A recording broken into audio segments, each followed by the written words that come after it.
Live 4, então, corantes naturais custam uma fortuna. Isso é mais uma crença que as pessoas que não conhecem muito têm, ou às vezes até quem já atinge acaba reforçando ainda mais essa crença, porque quando a gente busca corantes naturais para comprar, sobretudo cores um pouquinho mais difíceis, como azul, vermelho, a gente se depara sim com corantes naturais muito caros, tá? O melhor exemplo disso que eu vou trazer aqui é o índigo, o azul índigo, que é um pigmento então famosíssimo no mundo, né? Um pigmento azul extraído a partir de uma centena de espécies de plantas conhecidas por anileiras, tá? Então, qualquer planta conhecida por anileira, muito provavelmente suas folhas possuem a molécula precursora desse pigmento, que é o indican, a molécula precursora, tá? E aí existe um processo de extração desse pigmento azul, e para comprar ele, para vocês terem uma ideia, aqui no Brasil, a gente tem um fornecedor de índigo brasileiro, mas que só vende para alunos, né? Então tem um curso onde essa iniciativa ensina a tingir e só vende o índigo para quem faz o curso. E até tem uma certa lógica, né? Não é eu acredito que não seja por outras razões, mas para a gente produzir esse pigmento demanda o cultivo de plantas e precisa de muita planta para extrair, para ter uma quantidade de pigmento legal, tá? O rendimento é bem baixinho, tá? Acho que um rendimento máximo aí seria de 6%, ou seja, para cada quilo de planta a gente vai conseguir, quando muito, umas 5, 6 gramas, tá? 3, 4, depende aí da eficiência, da quantidade do pigmento na folha, né? Isso é muito pouquinho, então demanda muita planta, então faz sentido oferecer só para alunos.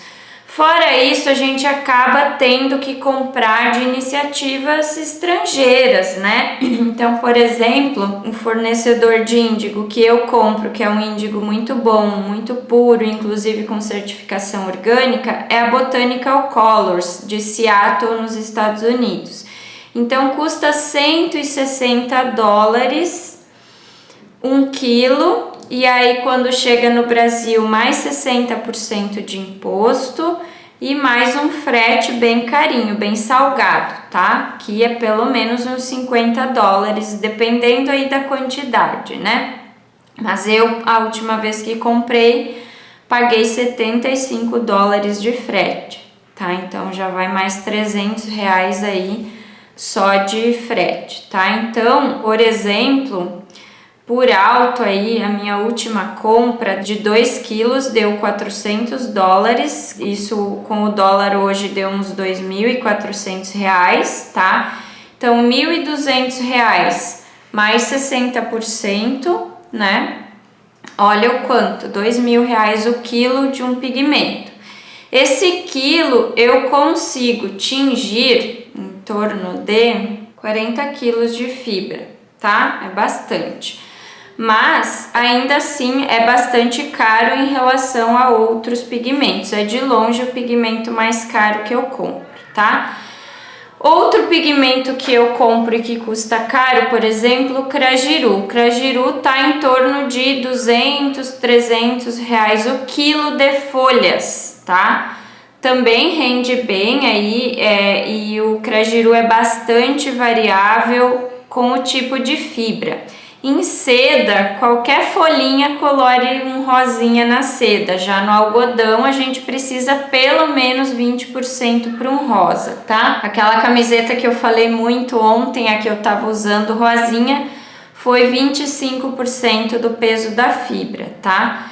Então, algumas folhinhas a gente já consegue colorir. Rende bem, mas ainda assim, custa aí em torno de 200, 300 reais o quilo de folha aqui no sul, né? Claro que imagino que no Pará acaba tendo que comprar do norte, porque outras regiões não tem para vender, tá? E aí eu já queria trazer aqui o cerne dessa live. Sim, quando a gente busca corante natural para comprar, sobretudo algumas cores custam muito caro mesmo, tá? Outra opção de vermelho, além das folhas do crajiru, pau-brasil, cochonilha. Cochonilha é outra que, se a gente precisar comprar, a gente tem que importar de regiões produtoras como Peru, México, né? Cochonilha então é um inseto. O pau-brasil a gente até acha com muita dificuldade, porque pau-brasil é uma árvore, a gente precisa cortar uma árvore madura de pelo menos uns 40, 50 anos para ter um corante bom, tá? Como é uma árvore ameaçada de extinção, o corte é proibido por lei, salvo exceções que são quando essas árvores são plantadas, ou seja, um agricultor separou um pedaço da sua terra para fazer um reflorestamento, assim como se faz com eucalipto e pinos, só que com pau-brasil. E aí, quando esse pau-brasil estiver maduro, em termos de corante, ele pode cortar, tá? Mas me digam quem no Brasil que cultiva, refloresta com árvores nativas? É raríssimo, né? Aqui no sul até tem muita coisa de araucária, mas essa cultura tá morrendo faz tempo, de cultivo de araucária.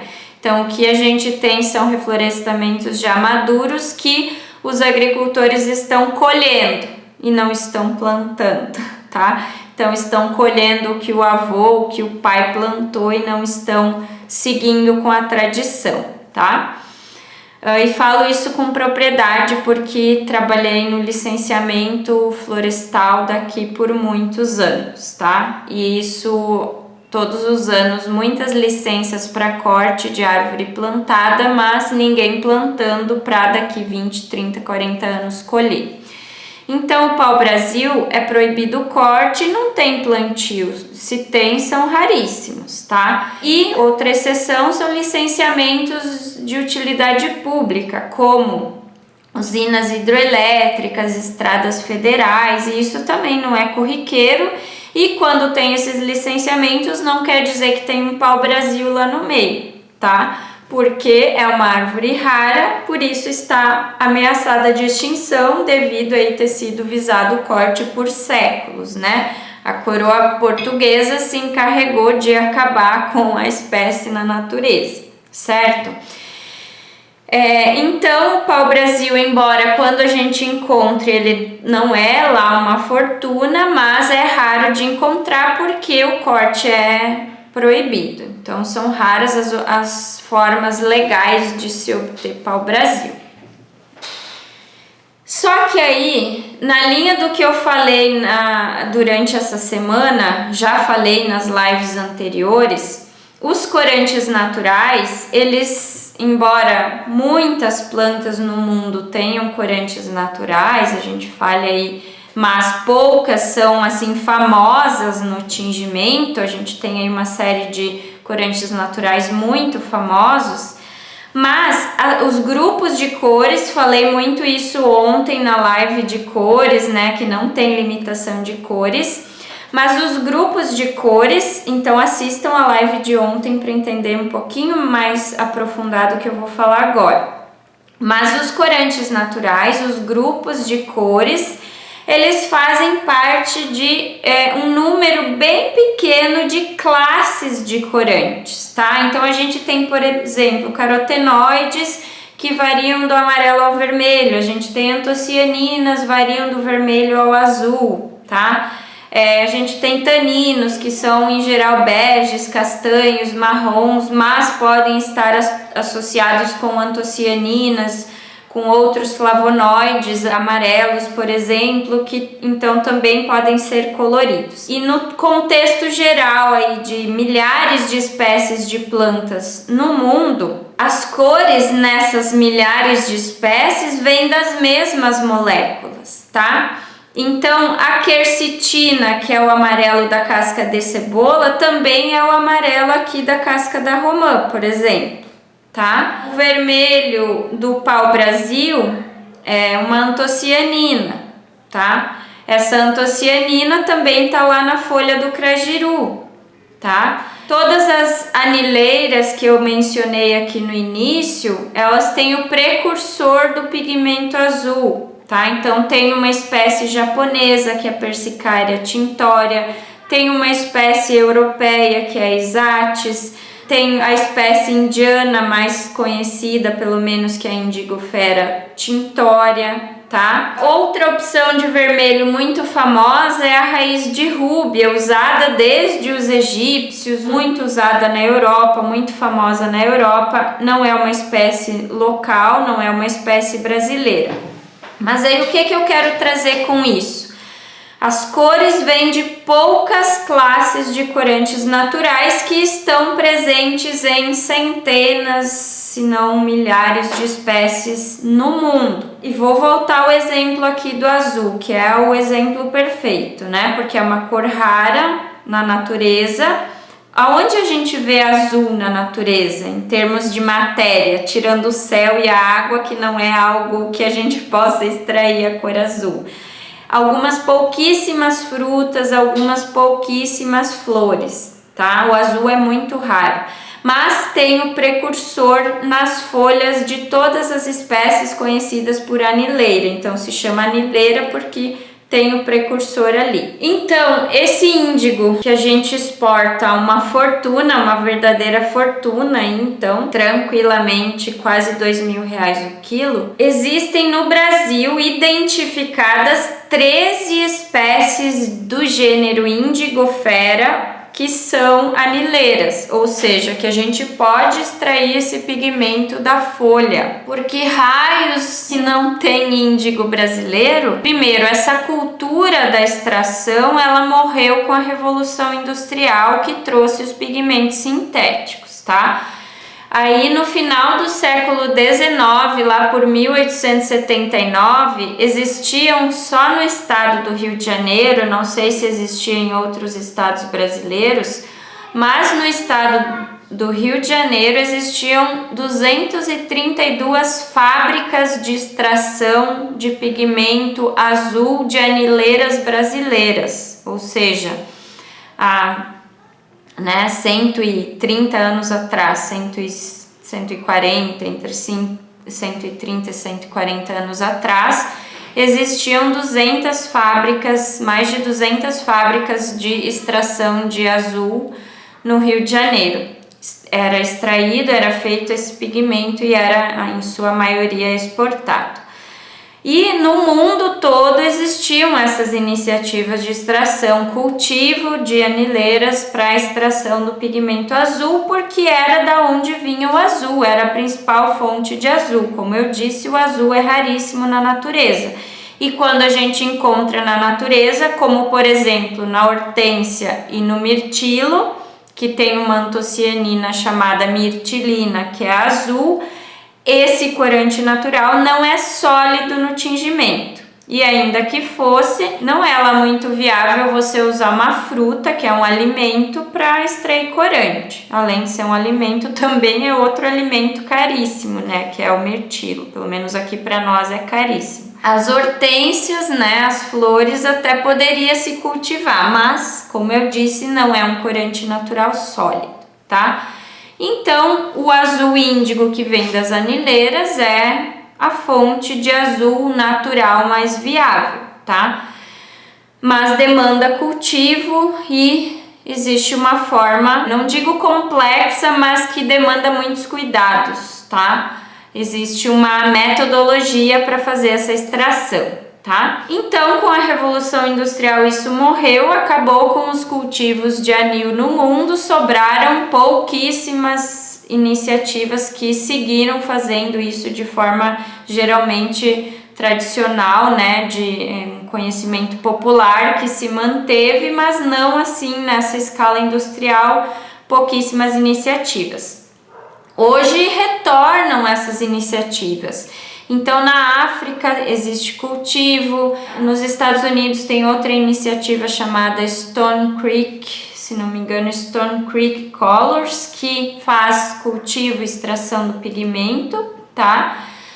Mas, como eu disse, a gente tem que importar e custa uma verdadeira fortuna essa importação. E se a gente tem 13 espécies nativas do Brasil, e não apenas nativas, são plantas muito rústicas que ocorrem naturalmente, e quem é do meio rural, quem é agricultor, que possa estar aqui, agricultora, quem é do meio rural, eu tenho certeza que em algum momento já se deparou ou convive com a planta de forma abundante em beira de estrada, em matagal, em área de terra abandonada e não sabe o ouro que tem nessas folhas, né? O valor que tem essas folhas, tá?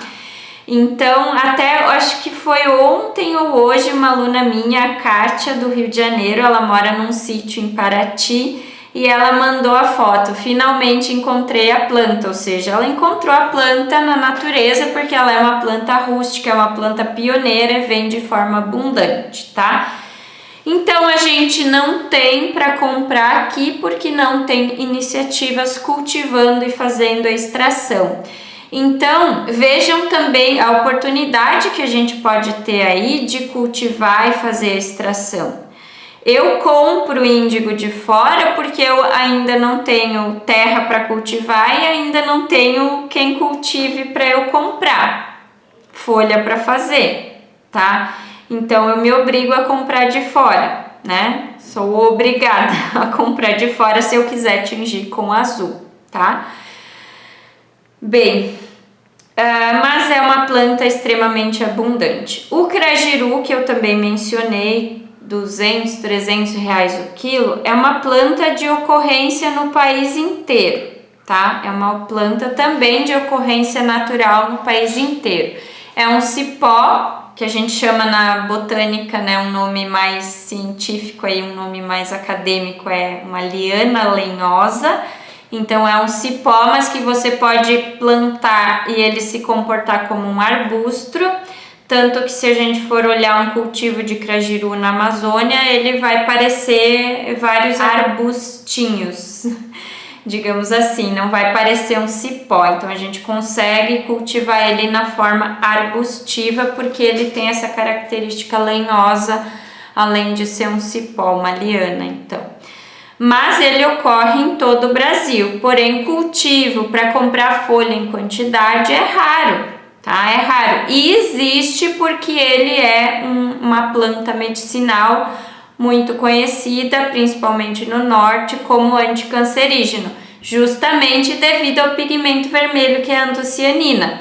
Quem nunca ouviu falar que as frutas vermelhas são boas, são antioxidantes e ajudam a prevenir o câncer, né?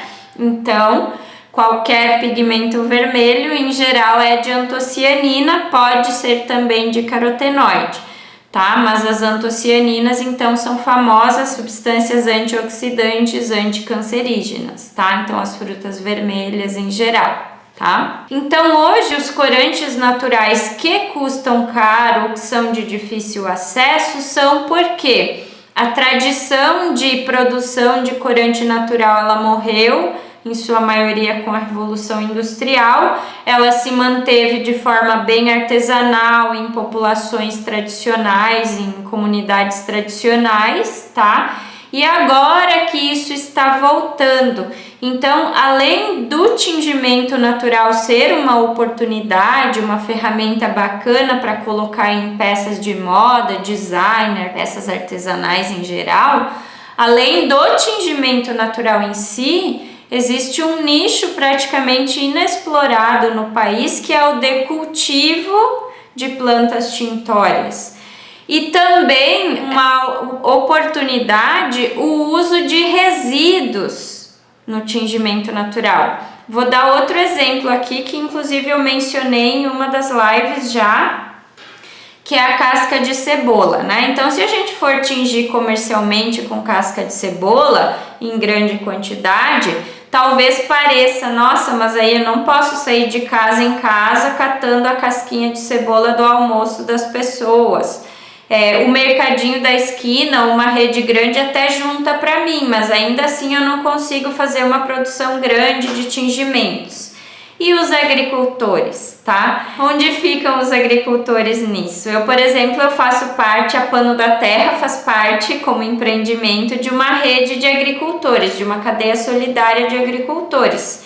Um desses agricultores, que é um produtor de cebola orgânico, há umas 3 semanas atrás, me informou que juntou a bagatela de 2 toneladas de cascas de cebola.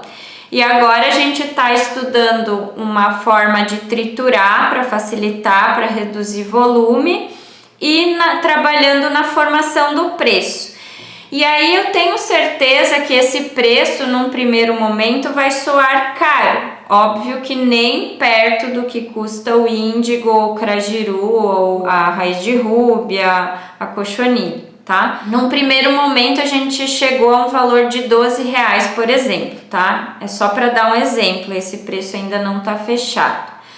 Mas R$12 o quilo pode soar caro para um resíduo alimentar, tá? Então, óbvio que se você consegue ir lá com o mercadinho da esquina de graça, casca de cebola, beleza. Mas quanto você consegue tingir com essa quantidade que alguém se dá o trabalho de juntar para você? É trabalho separar a casca de cebola, tá? Então, para um produto que muitas vezes a gente consegue gratuitamente, R$12 o quilo pode soar muito caro. Mas esse agricultor, ele demanda um trabalho separar essas cascas, demanda um espaço gigantesco para armazenar 2 toneladas de casca de cebola, porque é que nem pena, faz volume, o volume é gigante, né? Fracionar isso de quilo em quilo, de 10 em 10 quilos é serviço, triturar para que reduza o volume, embalar, isso tudo é serviço, é custo de produção, né? Para você oferecer um produto para que alguém compre e já possa pôr na panela para tingir. Há uma seleção das melhores cascas, por exemplo. Então, eu vejo como um preço barato de um corante natural maravilhoso, que é o da casca de cebola, que, por exemplo, eu mesma faz meses que eu não tinjo com cebola. Meses não, tô mentindo. Já tem praticamente 1 ano que eu não tinjo com casca de cebola, porque não dá mais para ficar no mercado catando casca com a pandemia. A gente não pode se dar o luxo de ficar meia hora lá catando casquinha numa gôndola, né? E finalmente, então, depois de eu muito pedir na rede dessa cadeia solidária, alguém juntou casca e juntou 2 toneladas. Enfim, então a gente está estudando aí. A gente está então trabalhando na formatação do preço, num processamento para fazer tipo uma farinha para facilitar a extração, para facilitar a comercialização, para ocupar menos volume, tá? Ser mais fácil de embalar.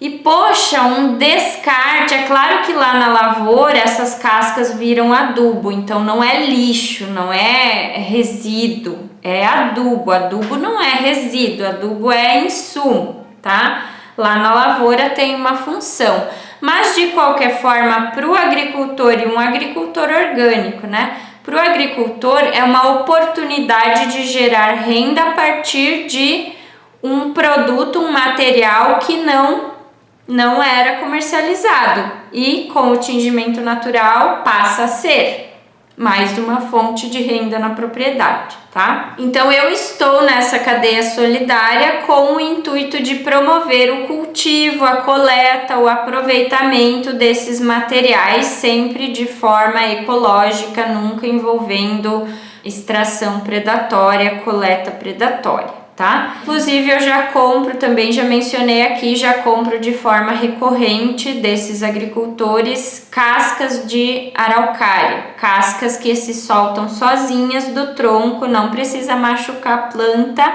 basta apenas coletar do chão, tá? Então os agricultores coletam, trituram, então envolve um trabalho de coleta, envolve um trabalho de triturar, tá? Embalar, pesar, né, fracionar, e eu tenho comprado de 20 a 45 quilos a cada mês. Acho que a minha última compra chegou no início de fevereiro e amanhã tá chegando minha segunda compra. Então, a cada 1,5 mês, no máximo 2 meses, eu compro aí 20, 30, 45 quilos, dependendo da época, tá? Então, já é um pequeno comércio aí que oportuniza geração de renda para agricultores e oportuniza uma cor excelente no tingimento natural que vem da araucária, que é um marrom maravilhoso. Não só que eu mostrei ontem, né? Aqui as amostrinhas de araucária, não só o marrom, né? Diversas cores naquela linha da live de ontem, né? Diversas opções de cores a partir de um único corante natural aqui, que é a casca de araucária, e pode sair bem mais escuro que isso, tá? Bem mais escuro que isso. Aqui é uma concentração específica, mas dá pra gente deixar mais escuro, tá?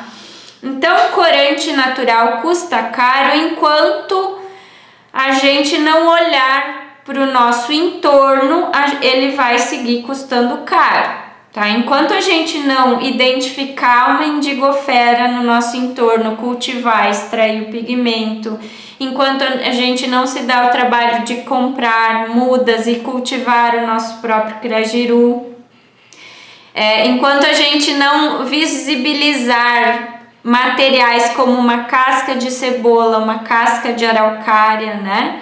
A gente vai ficar amarrado aí em lojas de chá para comprar, no Mercado Livre, sem saber direito a procedência, né? Casca de romã também é um resíduo da produção da romã. A gente encontra para comprar porque é muito usada na panificação e também como medicinal, senão ninguém ia juntar casca de romã para vender. Crajiru hoje a gente encontra para comprar porque é medicinal. Macela a gente encontra para comprar porque é medicinal. Rizoma de cúrcuma longa ou açafrão da terra, tempero. Páprica, tempero, né? Então, muitas chá preto a gente encontra porque é um chá famoso, né? Erva mate, a gente, né? Se não fosse o chimarrão, quem que cultivaria a erva mate para fazer tingimento natural? Então, hoje, o que a gente encontra a preço acessível ou é resíduo ou são plantas usadas como medicinal ou como tempero. E fora isso, a gente tem quando é pigmento extraído com o objetivo de tingimento, como raiz de rúbia, índigo, cochonilha, são exclusivamente tintórias, custa uma fortuna, porque são raras as pessoas que cultivam e extraem. Então, além do tingimento natural, eu entendo que é uma oportunidade, é uma ferramenta interessante para reduzir impacto ambiental. Além de tudo, o cultivo, extração também são nichos que podem gerar renda, tá? E eu não tô falando aqui para ter latifúndio produzindo índigo, latifúndio produzindo chá de crajiru.